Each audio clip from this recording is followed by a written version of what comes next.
मराठी 221 साहित्य विचार भाग 2 पुस्तक 3 समीक्षा पद्धती संहिता लक्षित नवसमीक्षा म्हणजे न्यू क्रिटिसिझम.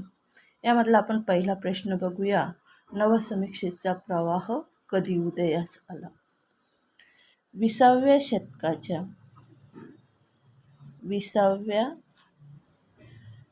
शतकाच्या पूर्वार्धात अमेरिका व इंग्लंडमध्ये नवसमीक्षेचा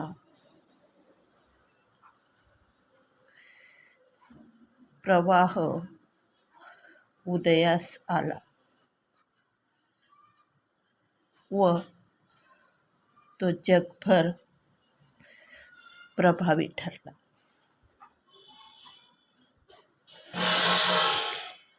उपयोजित समीक्षेचे रूप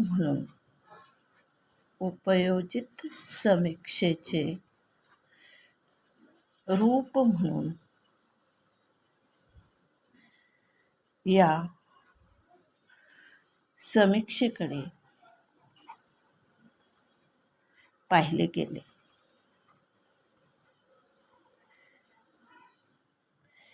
I.A. रिचर्ड्स,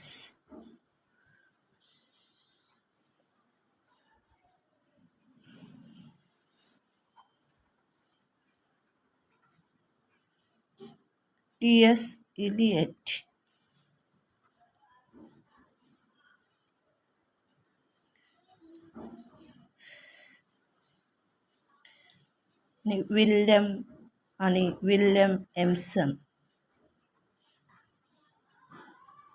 विल्यम एमसन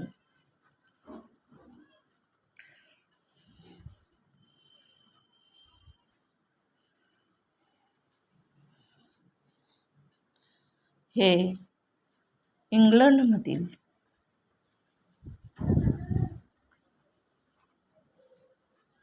तर जॉन क्रो रॅन्सम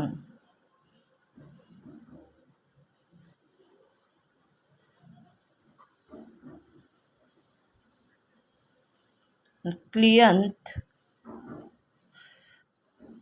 ब्रुक्स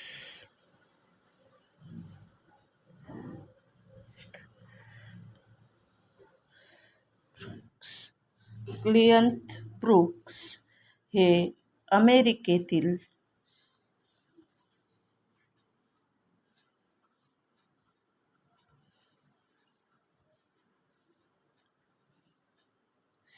समीक्षकांनी नवसमीक्षेची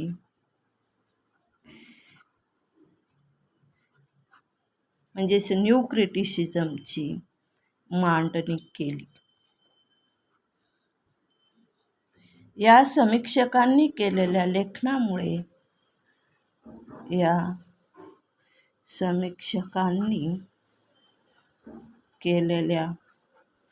लेखनामुळे तसेच जे.सी. रॅम्सन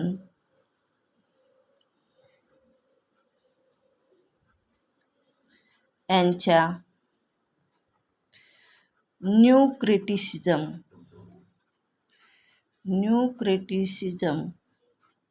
1941 मध्ये त्यांनी हा ग्रंथ लिहिला. या ग्रंथामुळे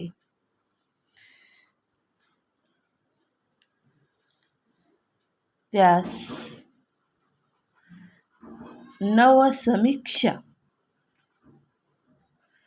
असे म्हटले जाऊ लागले.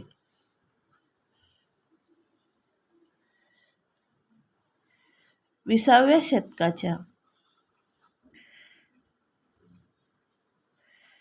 पहिल्या पावशतकात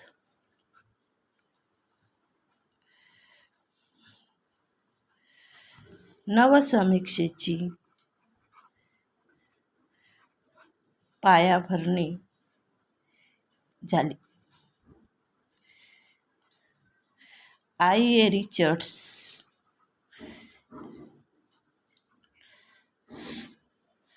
आणि T.S. इलियट यांना नवसमीक्षेचे पितामह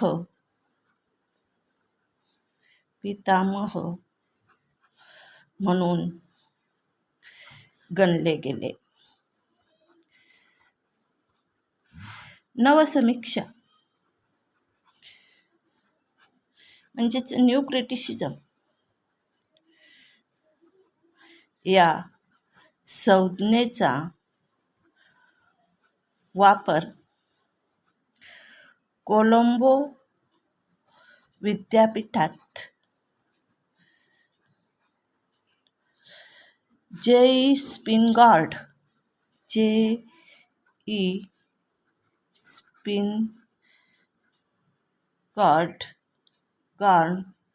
स्पिनगॉर्न यांनी 1910च्या सुमारास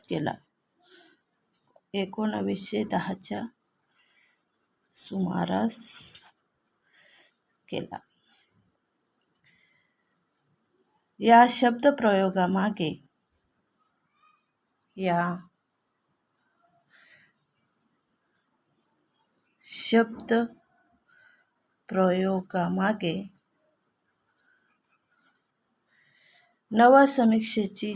नवसमीक्षेच्या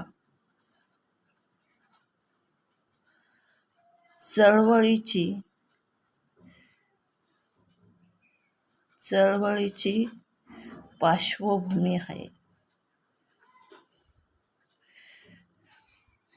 नवसमीक्षेचा प्रवाह कधी उदयास आला तर 20व्या शतकाच्या पूर्वार्धात अमेरिका व इंग्लंडमध्ये नवसमीक्षेचा प्रवाह उदयास आला व तो जगभर प्रभावी ठरला.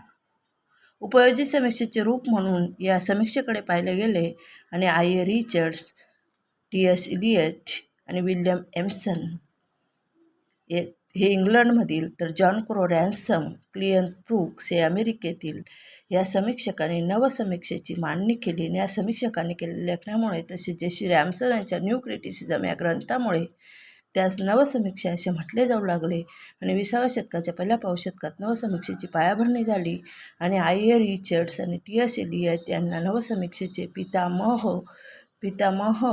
म्हणून गणले गेले. नवसमीक्षा म्हणजे न्यू क्रिटिसिझम या संज्ञेचा वापर कोलंबो विद्यापीठात जे.ई. स्पिनगॉर्न यांनी 1910च्या सुमारास केला. या शब्दप्रयोगामागे नवसमीक्षेच्या चळवळीची पार्श्वभूमी आहे. तसेच आपण बघूया की नवसमीक्षेचे साहित्य कृती केंद्रीय विचार मांडला गेला आणि 1941मध्ये जॉन क्रो रॅन्सम यांच्या आणि 1941मध्ये जॉन क्रो रॅन्सम यांचा दी न्यू क्रिटिसिझम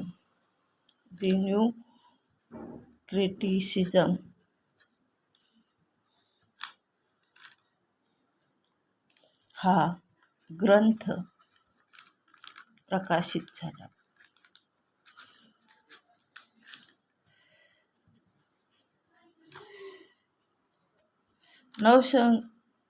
नवसमीक्षेतील अग्रगण्य समीक्षक यांना मानले जाऊ लागले. आय. Richard, T.S.. इलियट या समीक्षकांनी नवसमीक्षेसंबंधी महत्त्वाचा विचार मांडला आणि या परंपरेतील समीक्षकांनी समीक्षा सिद्धांताबद्दल आक्षेप घेतले. लेखक केंद्राला बाजूला करून साहित्य कृती आकलन विश्लेषणासाठी केंद्रावरती केली आणि काही अभ्यासकांनी न्यू क्रिटिसिझम ऐवजी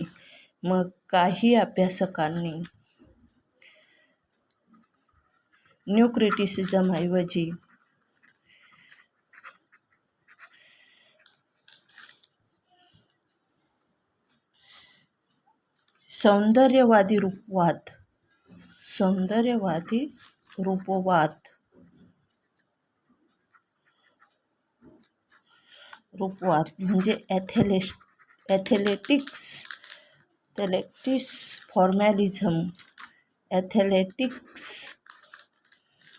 फॉर्मॅलिझम किंवा विश्लेषण प्रधान समीक्षा म्हणजे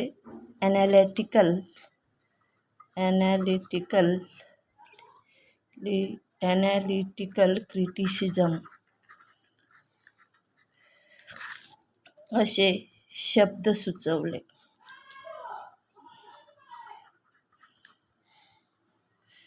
मात्र समीक्षा चळवळीची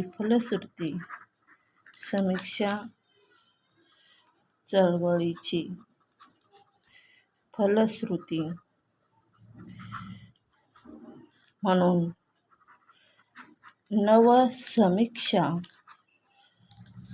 हा शब्द रूढ झाला.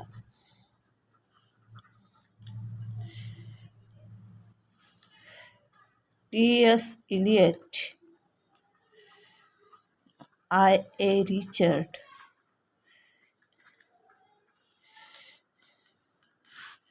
या समीक्षकांनी नवसमीक्षेसंबंधी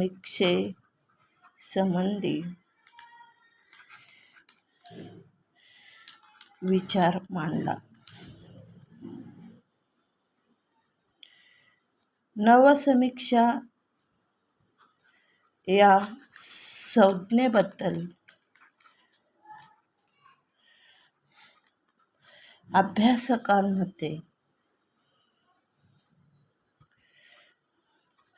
मतभेद आढळतात.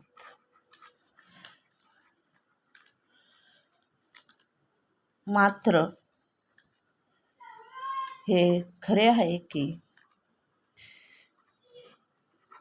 या परंपरेतील सर्व समीक्षकांनी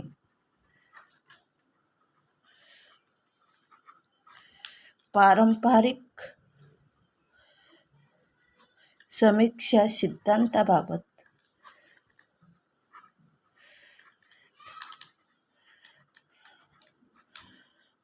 आक्षेप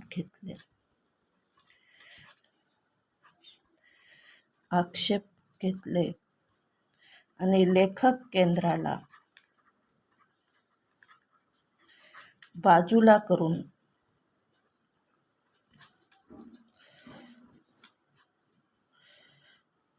साहित्यकृती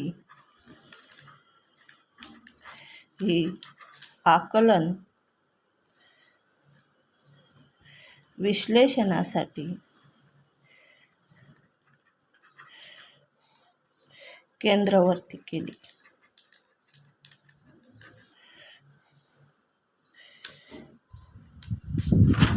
आणि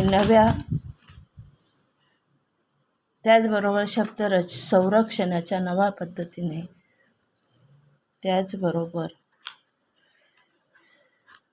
शब्द संरचनेचा नव्या पद्धतीने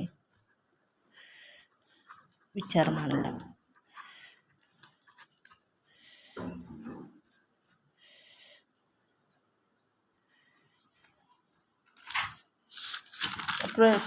प्रश्न पूर्ण वाचून घेऊया आपण. नवसमीक्षेचा प्रवाह कधी उदयास आला? 20व्या शतकाच्या पूर्वार्धात अमेरिका व इंग्लंडमध्ये नवसमीक्षेचा प्रवाह उदयास आला आणि तो जगभर प्रभावी ठरला. उपयोजित समीक्षेचे रूप म्हणून या समीक्षेकडे पाहिले गेले आणि आय. Richard, T.S. इलियट आणि विल्यम एमसन इंग्लंडमधील तर John crow Ransom, Cullinan brooks हे अमेरिकेतील समीक्षकांनी नवसमीक्षेची मांडणी केली. या समीक्षकांनी केलेल्या लेखनामुळे तसेच जे. रॅम्सन यांच्या न्यू क्रिटिसिझम या ग्रंथामुळे त्यास नवसमीक्षा असे म्हटले जाऊ लागले आणि 20व्या शतकाच्या पहिल्या पावशतकात नवसमीक्षेची पायाभरणी झाली आणि आय. रिचर्ड्स आणि T.S. इलियट यांना नवसमीक्षेचे पितामह म्हणून गणले गेले. नवसमीक्षा म्हणजे न्यू क्रिटिसिझम या संज्ञेचा वापर कोलंबो विद्यापीठात जे स्पिनगार्ड यांनी 1910च्या सुमारास केला. या शब्दप्रयोगामागे नवसमीक्षेच्या चळवळीची पार्श्वभूमी आहे. 1941 John crow Ransom the new criticism त्यांचा हा ग्रंथ प्रकाशित झाला आणि काही अभ्यासकांनी न्यू क्रिटिसिझम हे सौंदर्यवादी रूप ॲथलेटिक्स फॉर्मॅलिझम किंवा विश्लेषण प्रधान समीक्षा म्हणजे ॲनालिटिकल क्रिटिसिझम असे शब्द सुचवले आणि समीक्षा चळवळीची फलश्रुती म्हणून नवसमीक्षा हा शब्द रूढ झाला. टी.एस. Elliot, I. रिचर्ड्स या समीक्षकांनी नवसमीक्षेमध्ये विचार मांडला आणि नवसमीक्षे या संज्ञेबद्दल अभ्यासकांमध्ये काही मतभेद आढळतात. मात्र हे खरे आहे की या परंपरेतील सर्व समीक्षकांनी पारंपरिक समीक्षा सिद्धांताबाबत आक्षेप घेतले आणि लेखक केंद्राला बाजूला करून साहित्यकृती या आकलन विश्लेषणासाठी केंद्रवर्ती केली. त्याचबरोबर शब्द संरचनाच्या नव्या पद्धतीने विचार मांडला. थँक्स.